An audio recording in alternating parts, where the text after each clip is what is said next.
Indian in the Cupboard, Chapter 14, reading number 5.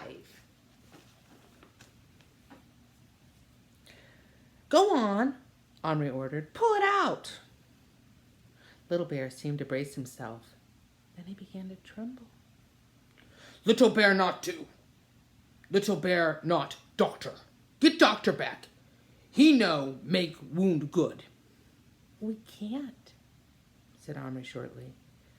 The magic's gone. You must do it. Do it now, Little Bear. Again the Indian stiffened, closing his hands tightly around the arrow. Slowly and steadily, he drew it out and threw it aside. Then, as the blood welled out over Boone's checkered shirt, Little Bear swiftly squeezed the liquid out of the ball of the tissue and pressed it against the wound. Use your knife now and cut the dirty shirt away. Without hesitating, Little Bear obeyed, and Boone lay still, his face under its tan hat. His face under its tan had turned ashy gray. So his face, which was normally tan, now kind of looked not very good, ashy gray. We need a bandage, said Patrick. There's nothing we can use, and we can't move him to wrap it around him. We'll have to use a tiny bit of a Band-Aid. Again, Patrick went to the bathroom. Again, Omri, Little Bear, and Boone were left alone. Little Bear knelt with his hands loose on his thighs, his head down. His shoulders rose and fell once. Was he sobbing? With shame? Or fear? Or was it sorrow? Could it be sorrow? We've talked about that word sorrow. Do you remember what that means?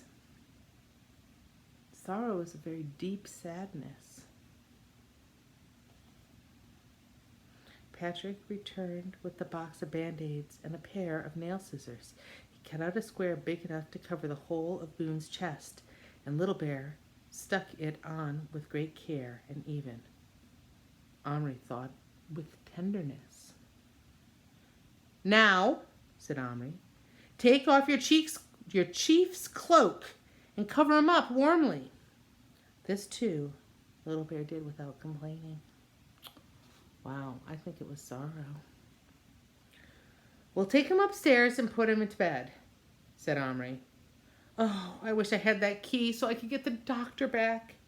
As they walked slowly upstairs, he told Patrick about the First World War soldier he'd brought to life to tend to Little Bear's leg wound. We gotta find that key, said Patrick. We just got to. Little Bear, still at Boone's side on Omri's hand, said nothing. In Omri's room, Patrick made a bed for the cowboy from a folded handkerchief and another woolen square cut from Omri's sweater. Omri slipped a bit of thin, stiff card between Boone and his own hand, and on this he transferred the wounded man without too much disturbance, which might have started the bleeding again. He was still unconscious, and Little Bear silently stood by.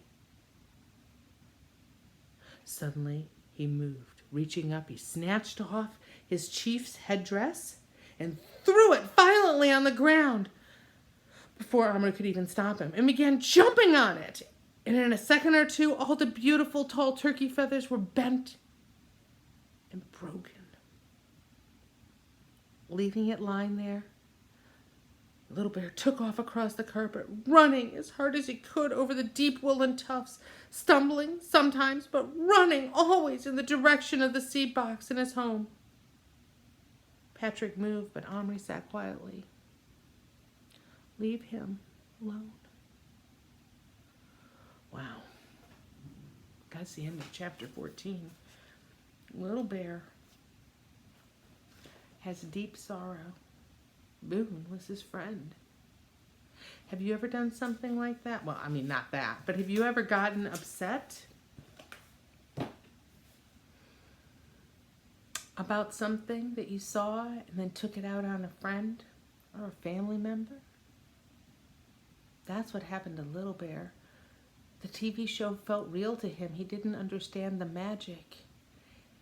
felt like his people were being attacked, and he forgot that he shouldn't hurt anyone and that Boone was his friend. He forgot his own humanity, his own kindness in his heart, which we know we've seen from Little Bear. And of course now Little Bear remembers, but he's already hurt Boone, right? It's really sad. The next chapter I'm going to be reading will be called Underfloor Adventure, and we're going to see how things can resolve themselves.